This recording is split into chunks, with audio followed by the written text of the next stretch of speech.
నీ పాదాలకు మూవల్ల నా అడుగులు సాగాలమ్మా, నీ పెదవుల చిరునవ్వుల్లా నా ఊపిరి వెలగాలమ్మా. నిరంతరం నీ చంటి పాపల్లే ఉండాలి నేనన్నాళ్ళకి, నిన్నొదిలెంతగా ఎదగాలనుకోనే అమ్మా.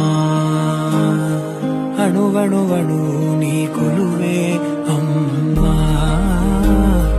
ఎదసడిలో శృతిలయలు నువ్వే అమ్మా. నే కొలిచే శరణవే, నన్ను నిత్యం నడిపే సారథివే.